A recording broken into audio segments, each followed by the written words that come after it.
तो पुण्यात्माओं, जब तक हम सत्संग में नहीं आते इतने हम गोबर के भूंड बने रहते हैं।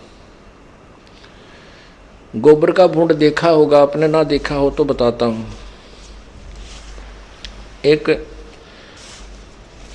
काला सा भूंड है, काला भूंड, काला, उसके जानवर सा होता है और उसके जो है ना पंख होते हैं। और वो क्या करता है, जैसे खेतों में हमने विशेषकर देखा, क्योंकि दास का जन्म किसान परिवार में हुआ, तो वहाँ खेतों में हमने क्या देखा, जैसे पशु कहीं चारा चरते चरते घूमते फिरते चौथ कर देते, अपना गोबर कर डाल देते थे, टट्टी कर देते थे, तो वो गोबर वहाँ पड़ा रह जाता था रात में। सुबह हम देखते थे तो उसमें से भूंड, ये काले भूंड होते हैं भंवरे जैसे, वो उस गोबर के ऊपर और रेता ला के, रेत मिट्टी, और उसकी गोली बना लेते थे, छोटी छोटी टेबलेट टाइप, गोल गोल गोल गोल, ये जो खुरमिया कैसी, और उसको अपने पंजों से ऐसे लुढ़का लुढ़का कर अपने अपने महल में ले जाते उस बिल में। और वो कभी उस गोली का ऊपर न आप गिर जा, फिर उठ कर फिर धकाओ, फिर कुला करता, यानी इतनी प्रयत्न करके उस गोबर ने उठा उठा कर बिल में ठोक रहा है। कहीं उसको ये चिंता है कि कहीं ये गोबर खत्म ना हो जाए, फटाफट अपने घर में धर ले, अपने घर में रख ले इसने गोबर ने। तो ये जो आज माया पुजारी जीव हैं, जो धन इकट्ठा कर करके बैंक में धरे हैं, कि तो और सोना खरीद लिया, कि तो शेर खरीद लिए, भगवान भजना छोड़ दिया, फिर वह गोबर के भूंड बनाए जाते हैं। वो भूंड बनाए जाते हैं और वो गोबर इकट्ठा करके ले, उनकी वृत्ति वही रहती है, लूट ले फटाफट कर दे, गोबर कम हो जा, और उसको न भर ले अपने घर में। फिर क्या होता है कि कई एक तो हमने देखा, वो ऐसे ऊपर तले गिरते उड़ते, उस इतनी बड्डी को छोटा बनाओ, कौन बेईमान होया करें, अच्छा बड्डा गोला बनाकर उसमें धोखाएं ले जा, कभी ऊपर के गिर, और पशु के पैर के नीचे रस्ते ही माकर मर जाते हैं।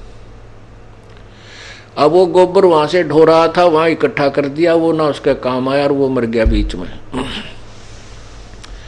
पुण्यात्मा एक उदाहरण है जो हमें अपने हृदय में समाना चाहिए, और इसी से हमें लाभ होता है। भले ये एग्जाम्पल्स हैं, परंतु हमारे लिए बहुत काम की चीज़ हैं। इस अज्ञान अंधेरे को हटाने के लिए ये बहुत काम आवेंगे। एक भंवरा था, भंवरा प्रतिदिन बाग में जाता था, महक आनंद लेता था। उसने एक दिन देखा कि एक आपका सजातीय भाई अज्ञानतावश देखिया इस गंदे गोबर को, इस गंदगी को के अंदर, और इसमें लटपट हो रहा है, इसने उठा उठा के इधर जमा कर रहा है, और इसको समझा दूं, इसको बता दूं कि चल बाग में बहुत अच्छी जगह है, वहाँ बड़े सुंदर सुंदर फूल हैं, बड़ी महक है, और वहाँ खाने के लिए भी कोमल कोमल पत्ते, फूलों की पंखुड़ियाँ हैं, वहाँ कोई दिक्कत नहीं है।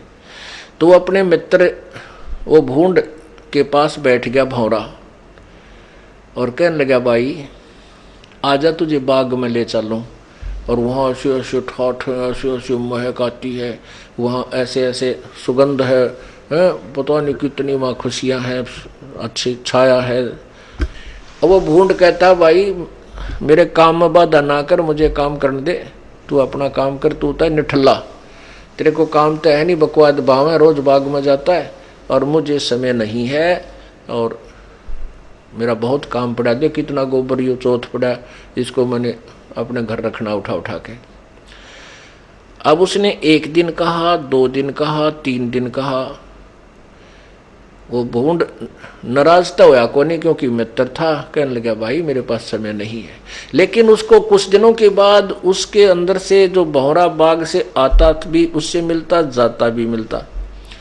जब वो वापस आता तो उसके अंदर से बहुत सुंदर महक आती उस भूंड ने।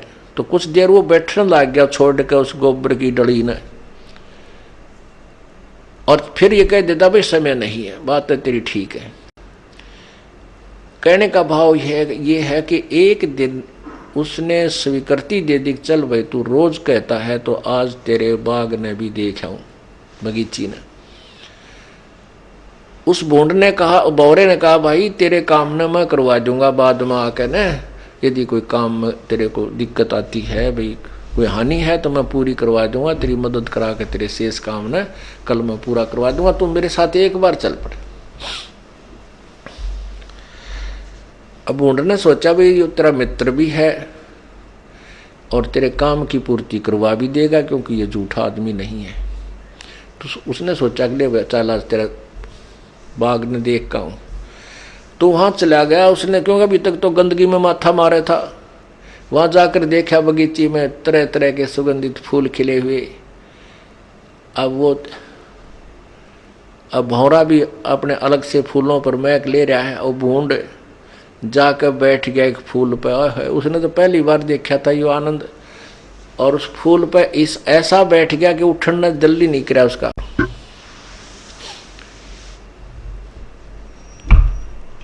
तो क्या हुआ कि शाम के समय वो फूल बंद हो गया, लेकिन वो भूंड नहीं उठा। वो भौरा तो आ गया, क्योंकि उसको देखा है कि दो जगह घूम के तेरा मित्र तो पता नहीं कहाँ गया। उसने देखा कि ये फूल बंद हो गए, शायद यो प्रेमी इसके अंदर ही बंद हो गया।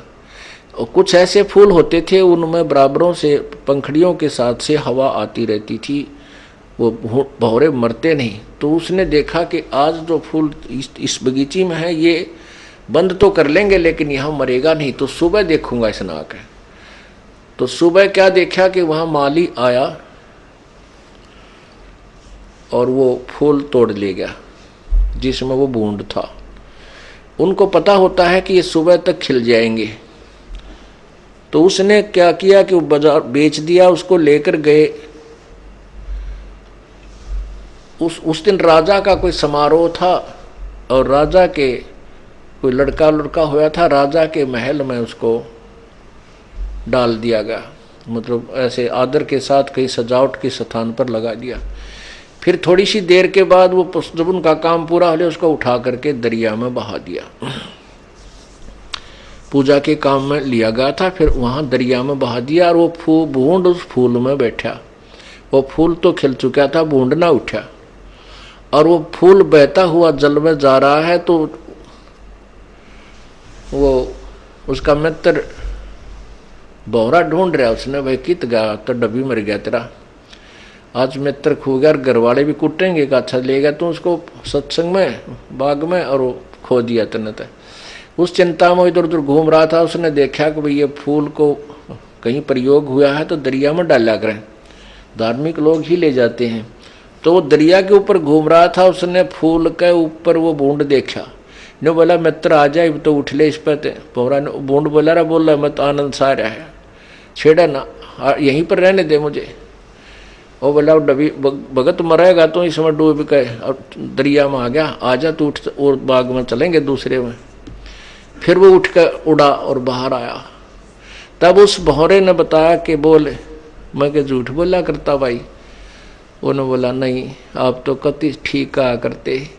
तो भौरे ने कहा कि देख आज तेरी कहाँ कहाँ तू राजा के महल में भी घूमया एक दिन के आने में हैं, और भाई या दरिया भी ना देखी होगी, इसके दर्शन हो गए। कहने का भाव ये है पुण्यात्माओं, अब बहुत से भक्त हैं, बहन बेटियां भाई हैं, वो कहते हैं कि पहले तो हम बेमतलब जो ना दुखी हुए रहा करते, तीन भैंस बांध रहे थे हैं, गोबर में गोबर सारा दिन सांस नहीं आवा था हैं, वो दूध बेच दे और दूध बेचेंगे तो थोड़ा बहुत पानी भी मिलाएंगे, या कुदरती बात है क्योंकि इन्हों कहें पूरा ना पट्टे। अरे पूरा तो भगवान पाड़ेगा जब पट्टेगा, ये दूध में पानी या मिलावट कोई 2 नंबर के काम तो नहीं। तो उधर से एक भैंस नए दूध ना हो बनवाने 1 साल, वह आधी पूंजी में चली जा, हो गया बराबर काम। या कोई बीमार होगी या मृत्यु को प्राप्त हो जाती, फिर दूसरी जोड़ते कि का धन कमावाएंगे। वो धन तो मिलना उतना ही है जो तेरी किस्मत में लिखा हुआ। धन तुझे चाहिए तो मालिक के चरणों में आओ, कहते जय तुझे राजपाट कुछ चाहिए हमरा धर ले ध्यान। तेरे को ये भी हम ही दे सकते, परमात्मा ही एक्स्ट्रा दे सकता, तेरे भाग में कोई ना। तो अब वो प्यारी आत्मा बहन भाई बेटियां अब जब सत्संग सुन लिया, यहाँ आते हैं रह रहकर, अब नो कहो तेरा गजब हो, खाम का गठड़ी है, दुख की गठड़ बांधे फिर रहे थे और बेमतलब परेशान हो रहे थे। बढ़िया काम चल रहा है, घर में बरकत होनी शुरू होगी, बीमारी हट गई है और ठीक भक्ति का समय भी मिल जाता है और अपना काम भी करते हैं। तो ये सत्संग एक बाग बगीचा है। और जो परमात्मा के दरबार में नहीं आते वह गोबर के भूंड हैं, वो माया जोड़न पर लगे रहते हैं।